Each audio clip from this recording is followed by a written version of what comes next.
The Panama Papers with a Caribbean connection right here in the Bahamas. ZNS News with the full breakdown. Also, police make a decision on Tugi and Bobo. Are charges being filed? Find out. And then, Clico still handing out checks. Is the process getting any easier for pension payouts? Also, Buddy Hield wins a trophy. What famous Oklahoma Sooners footsteps is he following in? Find out. The Bahamas Tonight, the National Report, starts now. Now in HD.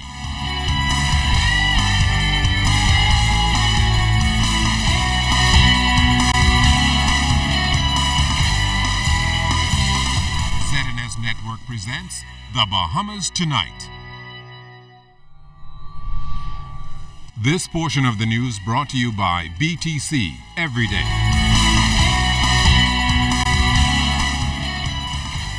The country's financial services sector named in the so-called Panama Papers released today. Good evening, everyone. I'm Keishla Adderley, and welcome to the Bahamas Tonight. Well, topping the news, the leaked document detailed alleged money laundering and tax evasion through offshore companies worldwide. The Panama Papers were created by the Panamanian corporate service provider Mossack Fonseca and consist of 11.5 million confidential documents. The 2.6 terabyte worth of documents were leaked to a German newspaper and have information on nearly 250,000 offshore companies. And as Janaea Noel Ferguson tells us, one such company was based right here in the Bahamas before being dissolved. It could be another major blow for the financial services industry already under scrutiny. This as the Bahamas was recently listed in leaked documents now being dubbed internationally as the Panama Papers, as the third most popular tax haven. Now, the documents were reportedly leaked from a Panamanian law firm, Mossack Fonseca. The papers, released by International Consortium of Investigative Journalists, consists of over 11.5 million pages containing more than 40 years of data. The papers suggest that countries like the Bahamas serve as a key hub for those looking to avoid taxes and launder money, allegedly including Ian Cameron, father of the United Kingdom's Prime Minister David Cameron. He was the director of an investment fund reportedly based here in the Bahamas.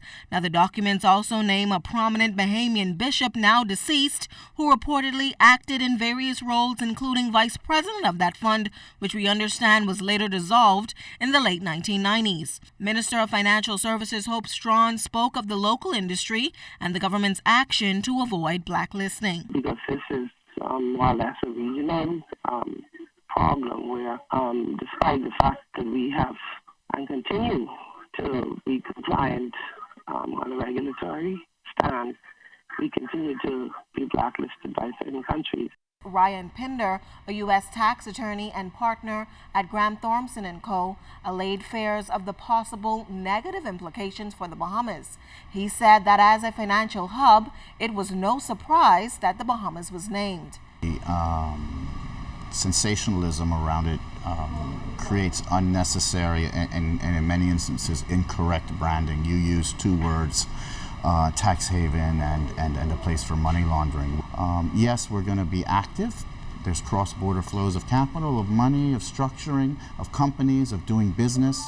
We claim to be the gateway of the Americas. So does it surprise me that the Bahamas may have been mentioned in these Panama Papers? No, it doesn't. Pinder acknowledged that while the Bahamas has in the past been regarded as a tax haven, times have changed. There's nothing sinister or illegal about having structures that go across countries.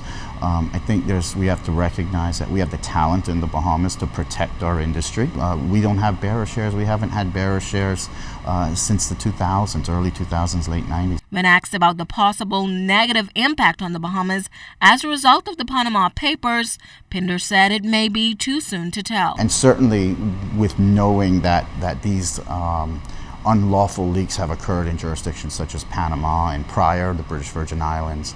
That always is a concern and is a concern for clients. We also have to describe the Bahamas and our advantages here, that we are a sovereign country We are forward-thinking, we are innovative, and we still strive to respect the financial privacy of our clients. The investigative journalist group says this is just the tip of the iceberg, and they plan to release the full list of companies and people linked to the Panama Papers in early May.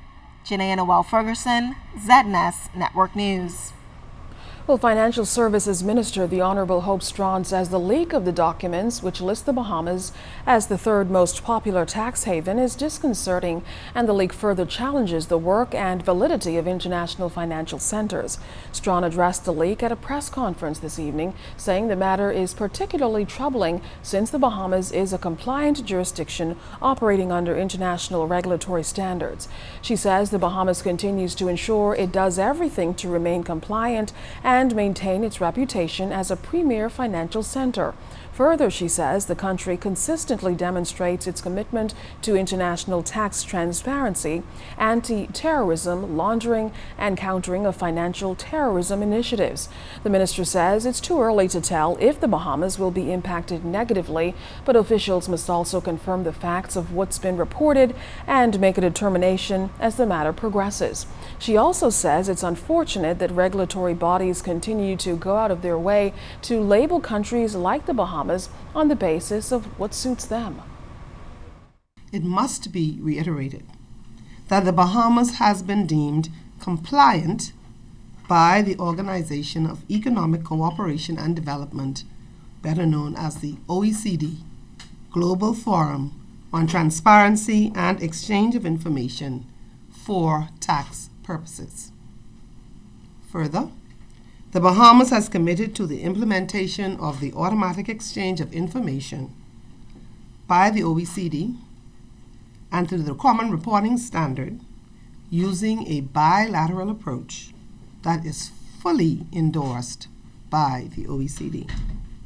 We are also fully compliant with the U.S. Foreign Account Tax Compliant Act. In other news tonight, police officials have confirmed that no charges will be filed at this time against Livingston Toogie Bullard and Whistler Bobo de Vilma.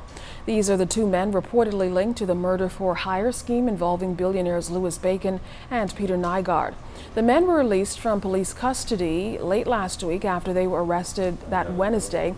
Police Commissioner Ellison Greenslade confirmed the release of Bullard and de Vilma after they were questioned.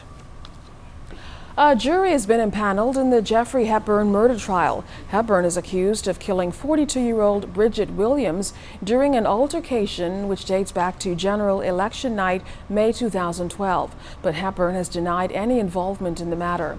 12 witnesses are lined up to testify in the case, including police officers and pathologist Dr. Karen Sands. Justice Vera Watkins is presiding over that case.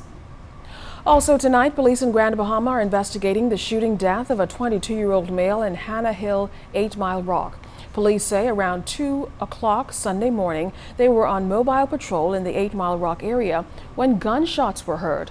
Officers responded and they discovered a Dodge van with a male inside who had been shot about the body. The victim was taken to the Rand Memorial Hospital where he later died. Police are this evening appealing for the public for any information which may assist in solving the crime. If you know of a crime, please call Crime Stoppers at 328-8477, toll free 242-300-8477. You can also check them out on www.crimestoppersbahamas.com. Let's stop the crime before it's your time.